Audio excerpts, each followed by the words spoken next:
छात्रों, आज हम रहीम जी के पद पढ़ने जा रहे हैं। तत्पूर्वी रहीम जी के जीवनी पर प्रकाश डालेंगे। रहीम का जन्म लाहौर में सन 1556 में हुआ। इनका पूरा नाम अब्दुल रहीम खाना था। रहीम अरबी, फारसी, संस्कृत और हिंदी के अच्छे जानकार थे। इनकी नीतिपरक उक्तियों पर संस्कृत कवियों की स्पष्ट छाप परिलक्षित होती है। रहीम मध्ययुगीन दरबारी संस्कृति के प्रतिनिधि कवि माने जाते हैं। अकबर के दरबार में हिंदी कवियों में इनका महत्वपूर्ण स्थान था। रहीम अकबर के नवरत्नों में से एक थे। रहीम के काव्य का मुख्य विषय श्रृंगार, नीति और भक्ति है। रहीम बहुत लोकप्रिय कवि थे। इनके दोहे सर्वसाधारण को आसानी से याद हो जाते हैं। इनके नीति परक दोहे ज्यादा प्रचलित है। तो आगे बढ़ेंगे छात्रों। पहला पद इस प्रकार है। रहीमन धागा प्रेम का, मत तोड़ो चटकाए, टूटे से फिर ना मिले, मिले गांठ पड़ जाए। तो छात्रों, पहले पद के शब्दार्थ इस प्रकार है। चटकाए का अर्थ होता है चटक कर, झटके के साथ। पड़ी जाए यानी कि पड़ जाती है। तो आगे इसका भावार्थ इस प्रकार है। प्रेम का धागा संबंधों को जोड़ता है। इस तथ्य को स्पष्ट करते हुए रहीम जी कहते हैं कि प्रेम रूपी धागे को झटके से नहीं तोड़ना चाहिए। अगर इसमें एक बार गांठ पड़ जाती है तो यह फिर नहीं जुड़ता, और अगर जुड़ता भी है तो इसमें गांठ पड़ जाती है। अर्थात प्रेम संबंध कठिनाई से बनते हैं। जब एक बार बन जाते हैं तो उन्हें यत्न पूर्वक बनाए रखना चाहिए। प्रेम संबंधों के टूट जाने पर उनमें पहले जैसा स्नेह नहीं रहता है, उनमें खींचाव बना रहता है। तो छात्रों, इसका तात्पर्य यह है, इस दोहे से यह पता चलता है कि प्रेम संबंधों को कभी न तोड़ने की प्रेरणा दी गई है। दूसरा दोहा इस प्रकार है। रहीमन निज मन की बिथा, मन ही राखो गोय, सुनी अठिलय लोग सब, बाटी न लय है कोय। तो छात्रों, इसके शब्दार्थ इस प्रकार है। निज, इसका अर्थ होता है अपना, बिथा यानी कि दुख, गोय छिपाकर, अठिलय है मजाक उड़ाना, कोय इसका मतलब है कोई भी। तो आगे बढ़ेंगे। इसका भावार्थ है। रहीम जी लोगों को अपने मन की पीड़ा दूसरों को न बताने का उपदेश देते हुए कहते हैं कि अपने मन के दुख को मन में ही रखना चाहिए, किसी के सामने प्रकट नहीं करना चाहिए, क्योंकि लोग सुनकर मजाक उड़ाते हैं। दूसरों के दुखों को कोई बांटना नहीं चाहता, अर्थात दूसरों के दुख सुनना लोगों की आदत नहीं है। वे उसका मजाक उड़ाते हैं, उसके दुख में सहयोग नहीं देना चाहते हैं। तो इस दोहे के माध्यम से हमें यह पता चलता है, अपने मन की पीड़ा को मन में ही छिपा कर रखने की प्रेरणा इसमें दी गई है। तो छात्रों, तीसरा दोहा इस प्रकार है। एक ही साधे सब सधे, सब साधे सब जाए, रहीमन मूलई सीम चिबो, फूले फले अघाए। तो शब्दार्थ इस प्रकार है आगे। साधे, साधने पर, सधे सध जाते हैं, जाए चले जाते हैं, मूल ही यानी कि जड़ को, फूले फलों से लद जाना, अघाय इसका अर्थ है तृप्त।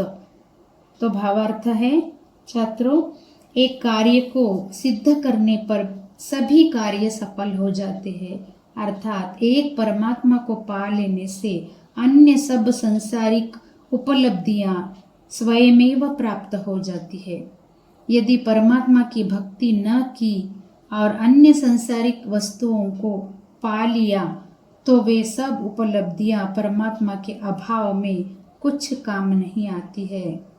रहीम जी कहते हैं कि यदि वृक्ष को मूल अर्थात जड़ से सींचा जाए, वृक्ष पर फल फूल भरपूर मात्रा में आते हैं। तो इससे फलों को खाने वाले और फूलों का रस लेने वाले भंवरे आदि तृप्त हो जाते हैं। तो इसका अर्थ इस प्रकार है कि परमात्मा का ध्यान करने से अन्य सब कार्य भी पूर्ण रूप से संपन्न हो जाते हैं। चौथा दोहा इस प्रकार है छात्रों। चित्रकूट में रमी रहे रही मन अवध नरेश, जा पर विपदा पड़त है सो आवत यह देश। शब्दार्थ है रमी रहे, इसका मतलब है रम गए, अवध नरेश अयोध्या के राजा राम, जा पर जिस पर, विपदा यानी कि संकट। तो रहीम जी कहते हैं कि यह चित्रकूट अत्यंत मनोरम धार्मिक स्थान है। जिस पर मुसीबत आती है वही शांति पाने के लिए इस प्रदेश की ओर खींचा चला जाता है। अयोध्या के राजा राम पर मुसीबत पड़ी, उन्हें राजपाट छोड़कर वनों में जाना पड़ा, तो वे चित्रकूट चले गए। उनका मन यहाँ रम गया है। तो कहने का तात्पर्य यह है छात्रों, चित्रकूट को शांतिदायक और सुख निवारक स्थान कहा गया है। पांचवा दोहा है दीर्घ दोहा अर्थ के आखर तोरे हाई आही, जो रही मनट कुंडली सीमिटी कूदी चढ़ी जाई। दीर्घ यानी कि लंबा, आखर इसका अर्थ होता है अक्षर, थोरे थोड़े, नट कलाकार, कुंडली घेरा, सीमिटी सिकुड़कर, चढ़ी निकला। इसका भावार्थ है छात्रों, रहीम जी कहते हैं कि दोहा छंद ऐसा है जिसमें अक्षर तो थोड़े होते हैं किंतु उनमें बहुत गहरा और दीर्घ अर्थ छिपा रहता है। जिस प्रकार कोई कुशल बाजीगर अपने शरीर को सिकोड़कर तंग मुंह वाले कुंडली के बीच में से कुशलता पूर्वक निकल जाता है, उसी प्रकार कुशल दोहाकार दोहे के सीमित शब्दों में बहुत बड़ी और गहरी बात कहे जाता है। तो कवि के अनुसार थोड़े से अक्षरों में गहरा अर्थ छिपा होता है। ये इस बात को कवि दर्शाना चाहते इस दोहे के माध्यम से। तो छठा दोहा इस प्रकार है छात्रों, धनी रहीम जल पंक को लघु जिय पियत अघाय, उदधि बड़ाई कौन है जगत पियासो जाय। धनी इसका अर्थ है धन्य, पंक यानी कि कीचड़, लघु जीय छोटे जीव प्राणी, पियत पीकर, अघाय तृप्त, उदधि समुद्र, जगत संसार, पियासो प्यासा। तो रहीम जी कहते हैं कि सरोवर या कीचड़ वाला यह जल धन्य है, जिसको पीकर लघु जीव भी अपनी प्यास बुझाते हैं। सागर की कोई प्रशंसा नहीं करता, क्योंकि संसार वहां जाकर भी प्यासा लौट आता है। बड़प्पन उसी का माना जाता है जिससे दूसरे को लाभ हो। मनुष्य के जीवन की सार्थकता दूसरों की भलाई के कारण ही है। यदि अधिक धनवान होने पर भी वह किसी का भला नहीं कर सकते तो उसका धनवान होना व्यर्थ है। तो छात्रों, इसका तात्पर्य यह है, जिसकी जहाँ प्यास बुझती है वही उसके लिए सागर के समान होता है। सातवां दोहा इस प्रकार है, नाद रीझी तन देत मृग, नर धन हेत समेत, ते रहीम पशु से अधिक, रीझेहु कछु न देत। नाद यानी कि ध्वनि, रीझी इसका अर्थ है मोहित होकर, तन शरीर, हेत कल्याण, समेत सहित। तो इसका भावार्थ है संगीत की मधुर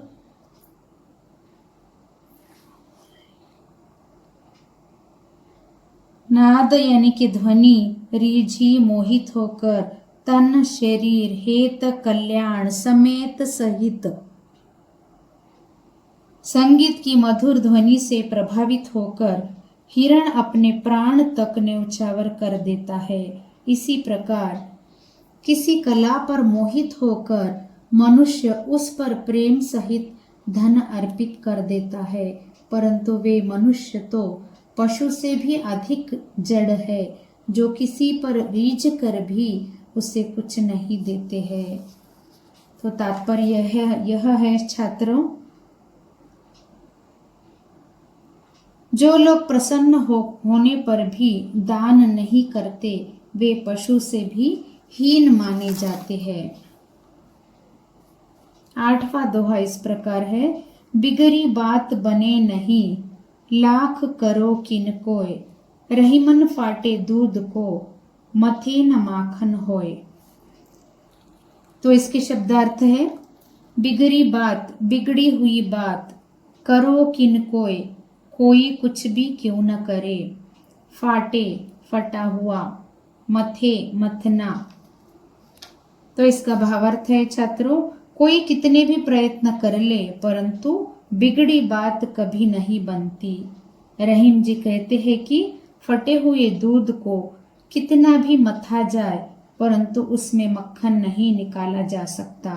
इसीलिए यह प्रयास करना चाहिए कि बात बिगड़ने न पाए, उसे तुरंत संवारने का प्रयास करना चाहिए, वरना दुष्परिणाम भुगतने के लिए तैयार रहना पड़ेगा।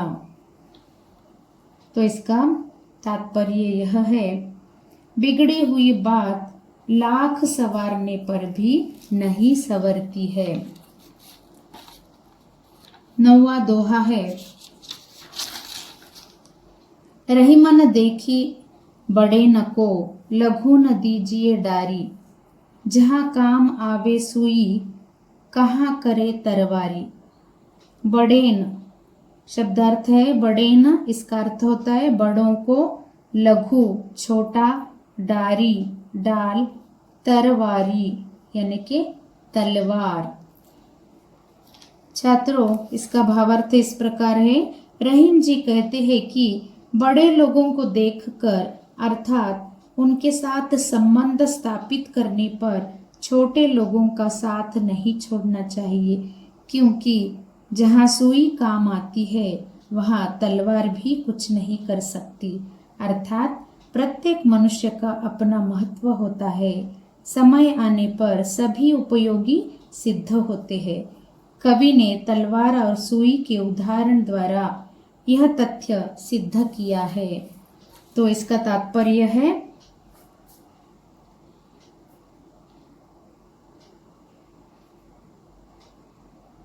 बिगड़ी हुई बात बड़ों के प्रभाव के सामने छोटों की उपेक्षा नहीं करनी चाहिए।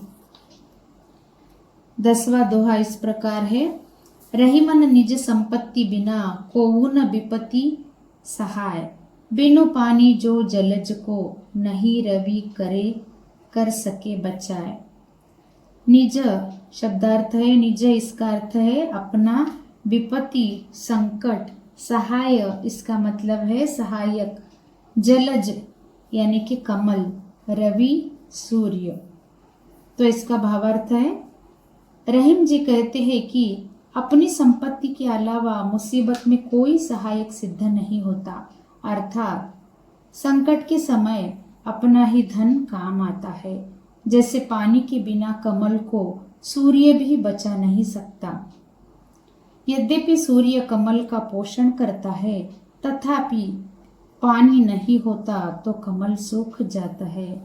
उसी प्रकार मनुष्य को बाहरी सहायता कितनी ही क्यों न मिले, किंतु उसकी वास्तविक रक्षक निजी संपत्ति ही होती है। तो इसका तात्पर्य है, विपत्ति के समय में अपनी पूंजी ही अपनी सहायक बनती है। 11वां दोहा है,